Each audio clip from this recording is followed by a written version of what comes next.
gouverneur l'a dit ici, il n'y a rien qui n'est fait. Eau et électricité, rien qui n'est fait, mais spécifiquement, avant que vous ne puissiez aller dans les détails de ce qui s'est fait, mais quand on est arrivé, on nous parle de chute Mombo, on nous parle de Katende. Est-ce que spécialement sur ces deux points, vous pouvez nous dire ce qui se fait pour que les populations du Kasaï comprennent clairement ce que fait le gouvernement pour répondre à la fois aux besoins de l'électricité en eau, et en cela vous serez complété plus tard par le directeur général de la Régie des eaux. Allez-y, s'il vous plaît. Merci beaucoup, chers collègues. En principe, sur les deux projets, que ce soit Katende ou Mbombo, il y a des grandes évolutions parce qu'il y a un contrôle assidu au niveau du gouvernement central. Vous savez que le projet de Katende, c'est un projet qui a pris beaucoup d'années de réalisation. C'est un projet qui a été fait par un financement du gouvernement indien via l'Exim Bank, mais qui malheureusement a connu pratiquement 8 dernières années d'arrêt.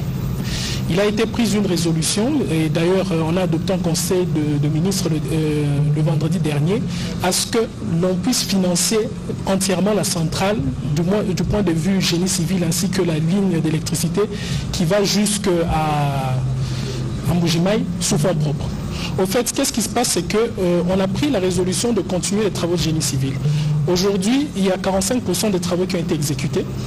Et il y a pratiquement plus de 120 tonnes de matériel qui sont sur la ligne de Lubumbashi jusque sur le site de Katende et qui représentent pratiquement 103 conteneurs qui ont été laissés comme ça pendant 8 ans, qui seront d'abord réévalués, mais aussi avoir un nouvel accompagnement qui viendra du fonds public. À partir du lancement des travaux qui va s'exécuter, il s'agira d'abord d'achever, premièrement, les travaux de génie civil, mais de pouvoir phaser aussi la solution. Et nous avons réparti la phase en 3. Premièrement, il y aura 16 MW qui seront repris sur 24 mois. Il y aura une ligne de transport qui sera faite entre 132 kV qui quittera de la centrale de Katende jusqu'à Kananga, 67 km. Et il y aura un raccordement des abonnés en distribution de 18 000 abonnés. Pour la petite synthèse qu'on peut donner, Kananga aujourd'hui c'est une ville qui a un besoin de 17 MW, mais qui n'est desservie aujourd'hui sur un maximum de 1,6 MW, ça veut dire 3 unités de 800 kVA que la SNEL utilise, qui parfois est obligée de fonctionner 8 heures par jour. Ça veut dire qu'avec les 16 MW qui viendront, plus le 1,6 MW qui est disponible, à horizon de 24 mois, nous serons déjà dans la possibilité de pouvoir redonner de l'électricité à l'essentiel de la ville. Monsieur le ministre, vous allez continuer, mais nous sentons un certain scepticisme dans la population de Kananga. Katende, on en parle depuis, on m'a dit, plus de 10 ans. Mais quelle est la recette cette fois-ci qui va faire en sorte que ces projets arrivent à sa fin? Le président de la République a rappelé l'anecdote sur les abeilles cet après-midi. La recette qui nous garantit que ça sera fait, c'est pratiquement, on est parti d'un concept simple. Le gouvernement central s'inscrit à pouvoir faire recours au FOMIN.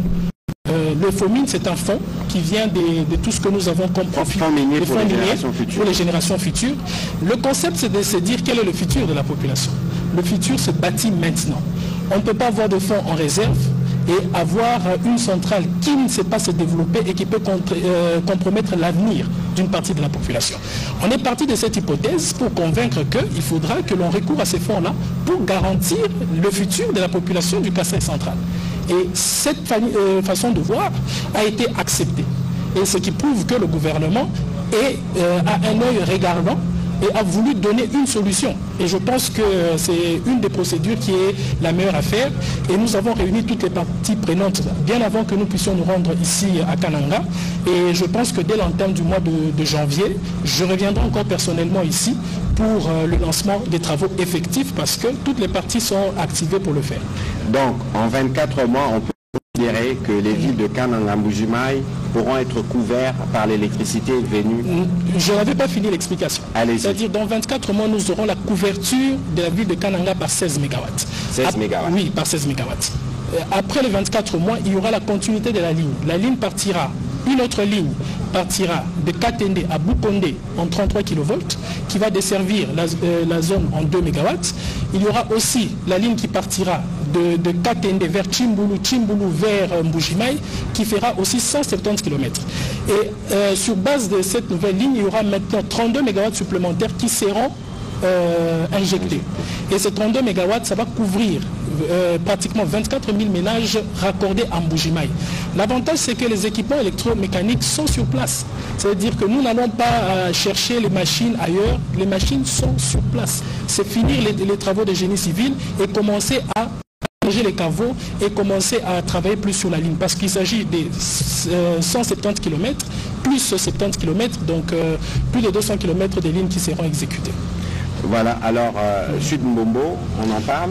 Oui, par rapport à Chute Mbombo, je pense que nous devons dire qu'il y a des efforts considérables qui sont faits au niveau du gouvernement et l'Agence nationale d'électrification rurale joue un rôle très important. Vous avez parlé de beaucoup de choses qui n'ont pas été faites, mais il y a beaucoup de choses qui sont faites. Et par exemple, le cas de Chute Mbombo qui sera accompagné par ANSER. Expliquez-nous d'abord, parce que nous parlons aux Congolais de toute la RDC, même si nous parlons spécifiquement de problèmes du Kasaï. Chute Mbombo, c'est quel projet qui a quel objectif? Alors, Chute Mbombo, c'est une chute qui se trouve à 12 km de la ville de Kananga, sur la rivière Louloua, et qui a une potentialité de pouvoir dégager 20 MW d'électricité. Alors, nous avons phasé ça par une construction et démarré avec un 10 MW pour pouvoir alimenter la ville. L'avantage, c'est que les études ont été achevées et je pense qu'en janvier, on va procéder à la validation et à la remise des études à ANSER pour continuer. Les financements avec un groupe Arc-en-Ciel et ANSER ont été conclus. Je pense que nous sommes dans des procédures transactionnelles et qui prouvent que les travaux vont s'exécuter très rapidement. L'avantage, c'est que ça peut se faire aussi dans un délai de 24 à 36 mois pour achever le projet complet. Vu que la distance de la chute à la ville est courte, le réseau de transmission et d'évacuation ne posera pas un grand problème. 2 postes sont prévus, notamment au départ, pour l'évacuation ainsi qu'à l'arrivée. Voilà, et donc ça c'était les 2 préoccupations principales, mais est-ce qu'il y a quelque chose que vous pouvez dire rapidement sur la problématique générale? On sait que le DG de la Régie des eaux sera un peu plus pointu sur les questions de la desserte en électricité, mais de manière générale, comment votre secteur opère dans cette partie du pays? Par rapport au secteur de l'eau, je pense que vous avez dit, le DG va compléter. Nous sommes dans une région, comme on a évoqué par le ministère Infrastructure, qui est enclin à des érosions. Et ce qui fait que le réseau de distribution du circuit hydraulique est vraiment entaché par les érosions. Mais nous sommes en train de déployer des efforts considérables avec les régies des eaux. Le plus grand problème reste le problème de captage d'eau.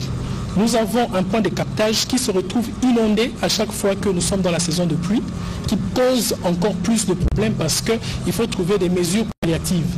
Mais aussi, le réseau même d'adduction en eau, qui n'est pas très développé, pose problème. Mais l'avantage qui est ici, c'est qu'avec nos partenaires techniques et financiers, nous avons pu avoir un accompagnement de l'ordre de 100 millions de dollars, un peu plus, pour la construction d'une usine de traitement d'eau qui va fournir près de 100 000 mètres cubes d'eau jour.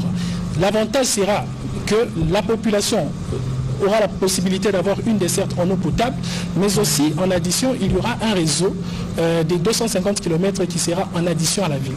Ce qui prouve que dans l'entame de l'année 2025, il y a des solutions concrètes et structurantes qui vont se poser dans ce secteur. Je pense que le directeur général de la Régie des eaux qui est avec nous ici aura le temps de s'apaisantir au cas par cas sur les différentes phases de ce projet. Mais voilà, pour rentrer sur le secteur de l'électricité, il essaie d'insister sur le fait que il y a des efforts considérables qui sont faits parce que nous sommes dans une zone où aujourd'hui on n'a pas une couverture d'électricité sur base de sources hydrauliques et que nous nous battons sur le diesel. Il faut savoir que le diesel ici, il a un coût très élevé, pratiquement 70 cents par kilowattheure, alors que le coût opérationnel de la SNEL est autour de 10 cents. C'est-à-dire que la subvention des opérations et des activités de production d'électricité se font par l'opérateur qui subventionne pratiquement l'activité qui est une activité commerciale. Ce qui prouve que par déficit de production de produits pétroliers, il y a réductions d'heures en termes de dessertes en électricité. Mais nous avons pris une politique d'appui aux structures qui sont stratégiques, notamment l'aéroport. Avec ANSER, on a fait un accompagnement de pratiquement 200 KVA à l'aéroport de Kananga, qui est totalement prise en charge et sécurisée parce que ce sont des sites sensibles.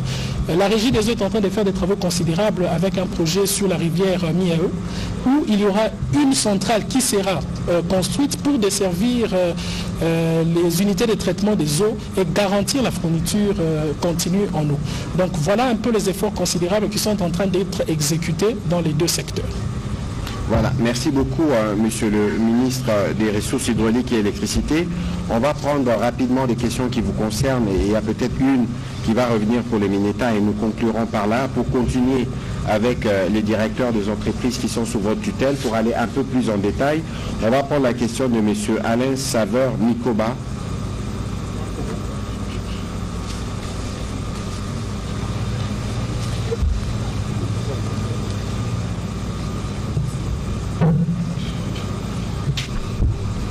Merci beaucoup pour la parole, Monsieur le ministre. Alain Saveur pour les comptes des Top Congo FM et 7 sur 7.